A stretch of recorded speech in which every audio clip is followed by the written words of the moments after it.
Amados irmãos, a paz do Senhor, que alegria, estamos juntos. Louvado seja o nome de nosso Senhor e Salvador Jesus Cristo. Aqui, Pastor Gedeon Júnior, e agradeço a Deus este rico privilégio de me encontrar com você neste dia tão lindo. Agradeço a confiança da igreja, agradeço a nossa amada pastora presidente Loide Ramos. Vamos continuar o capítulo 3.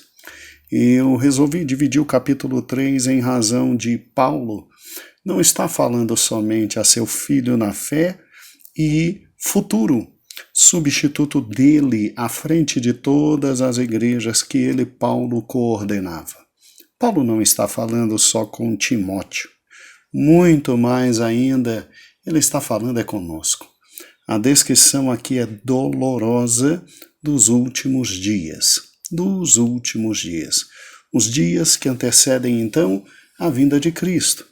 E realmente seriam dias, como diz a nossa querida tradução NVI, dias terríveis. Saiba disso, nos últimos dias sobrevirão tempos terríveis. O diabo não brinca, irmãos, o diabo não brinca. E a população irá realmente de mal a pior.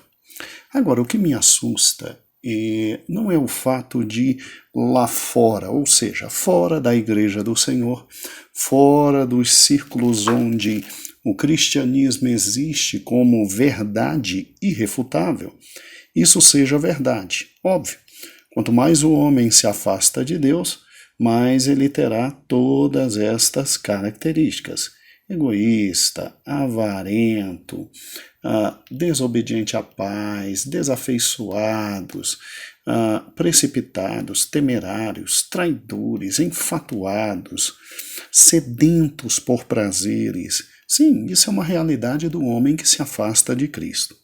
O que me assusta no texto é quando Paulo simplesmente diz, 2 Timóteo 3 e 5, tendo a forma de piedade. Sabe o que significa isso? Paulo simplesmente está nos alertando de que esse tipo de pessoa também estaria dentro da igreja do Senhor. Porque a expressão tendo forma de piedade indica aparência de religiosidade. E, obviamente, se a aparência não é verdade, e se não é verdade, não é verdade sobre a fé cristã. E onde é que se prega a piedade? Onde é que se exige que viva de forma piedosa, ou seja, de forma compatível ao Evangelho e a nosso Senhor Jesus Cristo? É dentro da igreja. Então, Paulo aqui está afirmando que estas pessoas que ele acaba de descrever e que nós vimos ontem juntos, simplesmente elas também existiriam dentro da igreja, porque elas teriam forma de piedade. Elas entrariam dentro da igreja, elas teriam aparência de cristandade sincera, de religiosidade, de gente com verdadeira fé cristã, mas não passaria de aparência, pois esses indivíduos na verdade, nunca experimentaram o poder de Deus de restauração, de regeneração, de novo nascimento em sua vida. E o que eles têm é somente uma forma sem a verdade e a vida da real religião, que é o cristianismo, que exige de nós uma vida piedosa. Amados irmãos, então, versículos 6 e 7 são assustadores. Quando você pega os versículos 6 e o versículo 7, você vê simplesmente que esse grupo não é brincadeira. Não é brincadeira. Porque, olha que interessante, o versículo 6 diz, porque deste número são os que se introduzem pelas casas, ou seja, fazem visitas, às vezes têm até títulos, como evangelistas, diáconos, como pastores, tem até título. E aí se introduzem nas casas, dizendo que estão levando o evangelho e aproveitam para chegar ao máximo possível da perversão sexual. Olha o que diz o versículo 6. Porque deste número são os que se introduzem pelas casas e levam cativas mulheres nécias, carregadas de pecado e levadas de várias concupiscências. A NVI, ela diz assim, porque acabei de ler a Almeida, vou ler para você a NVI, versículo 6. São os que se introduzem pelas casas, conquistam mulherzinhas sobrecarregadas de pecados, as quais se deixam levar por toda espécie de desejo. Meu Deus do céu! Não há nada mais maravilhoso e lindo, profundo e absolutamente cristão do que a visita dos irmãos uns aos outros. Eu cresci numa casa em que meu pai e minha mãe sempre foram visitados. Eu até hoje vejo na casa de minha mãe simplesmente irmãos manhã, tarde e noite. Os irmãos têm uma ideia.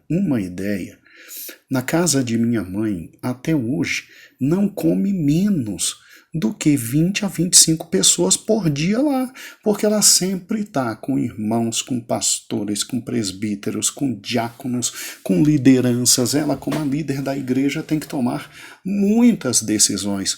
Você vê mamãe quietinha, caladinha, tranquila, e obviamente esperando que todos nós na igreja desempenhamos um ministério. Mas, meu amigo, você não sabe o nível de conflitos, de problemas, de dificuldades que ela em casa resolve com muitos e muitos pastores. Muitos e muitos pastores. Graças a Deus, Deus tem dado à nossa presidente sabedoria, graça, firmeza e singularidade. Singularidade. Muito amor, muito amor. E o que eu acho interessante é exatamente isso.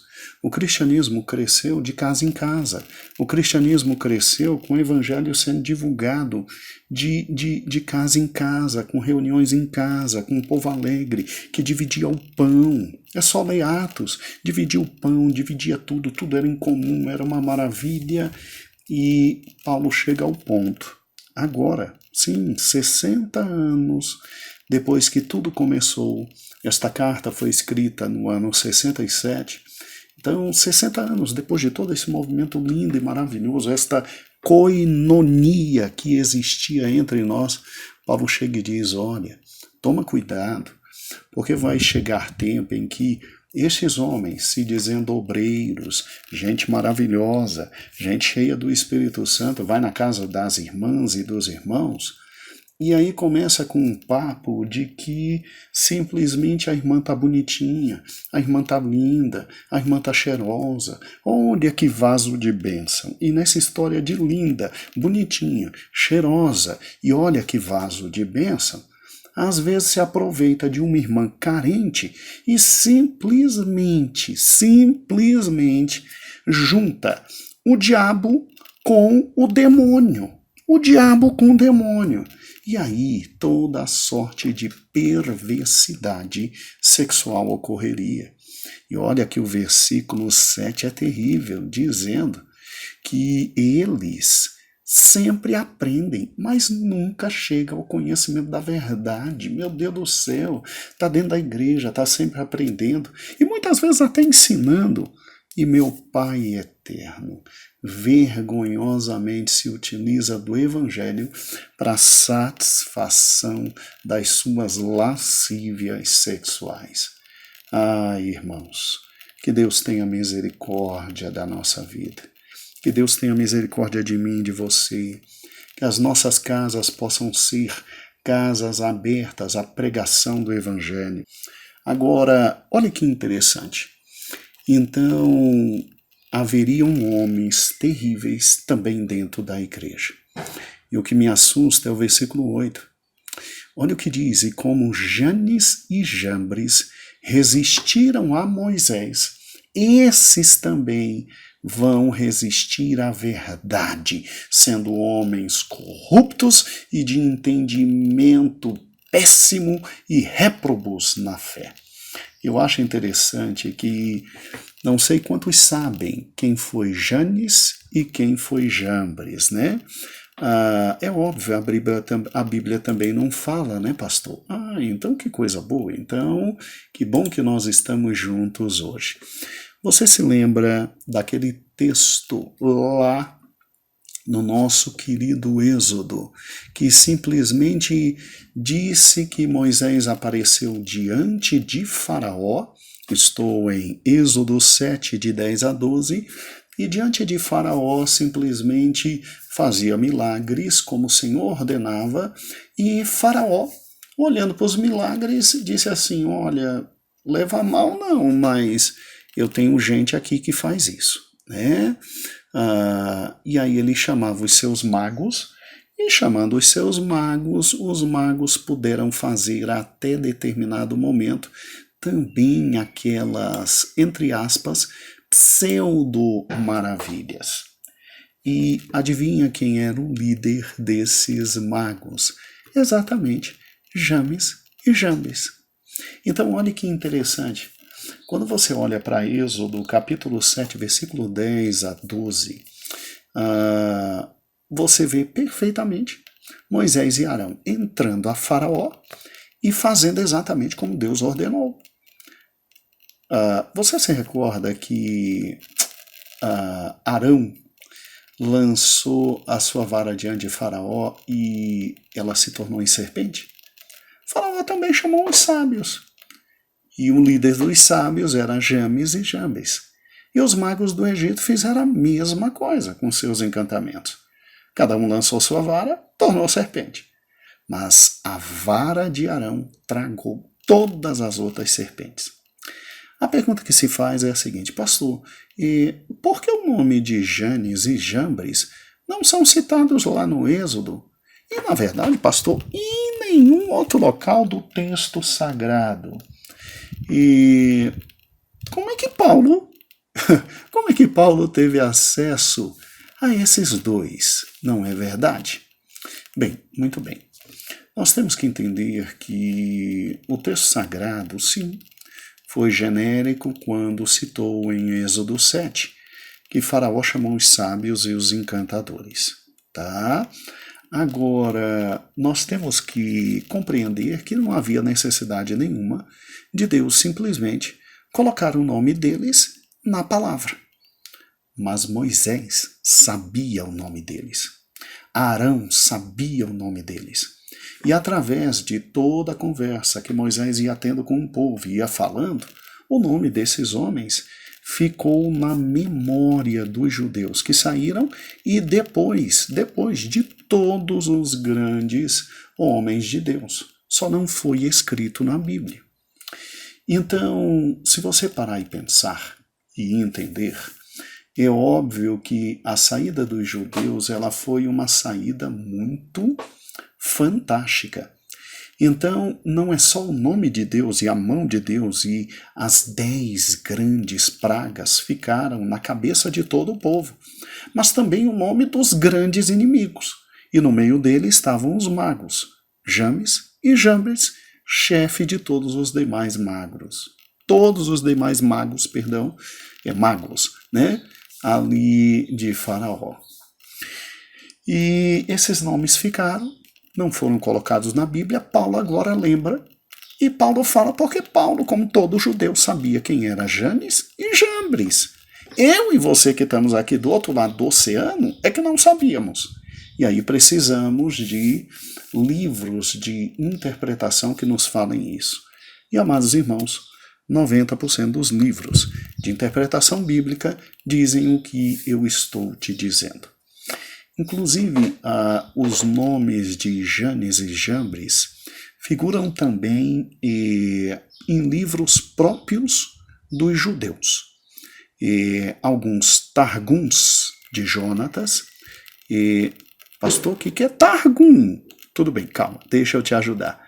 Targum é um conjunto de traduções e comentários dos textos bíblicos que datam lá do século 6 a.C., tá bom?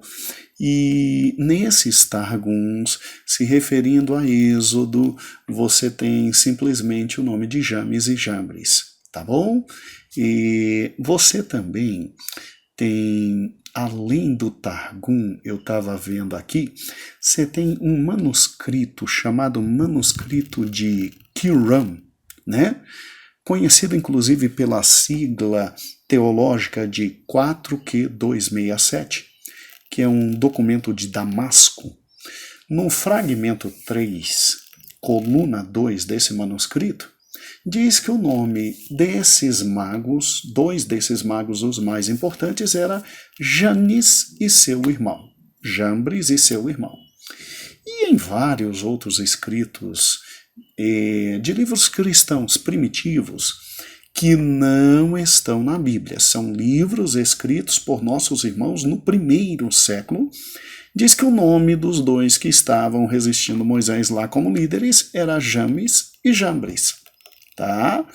E Orígenes, um dos pais da igreja, um dos grandes homens a defender a igreja, ele inclusive faz um nome, a alusão a esse nome, no seu livro História Natural, capítulo 30.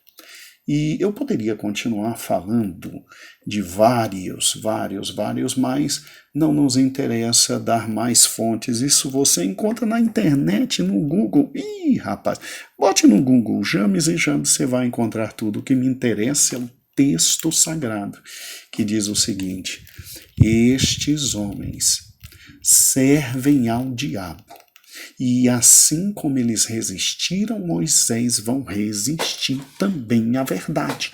Vão resistir à verdade. Isso eu acho interessante.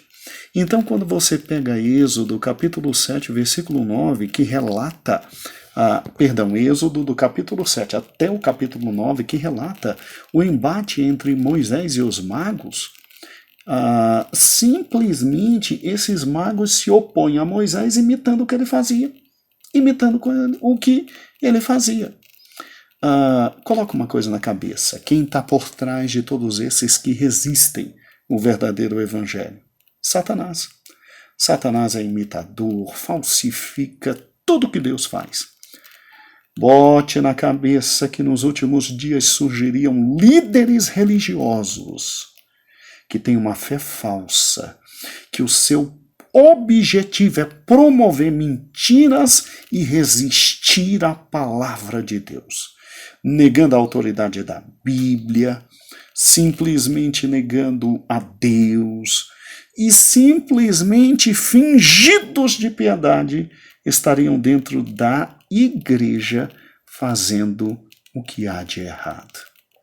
Deus nos livre de líderes religiosos.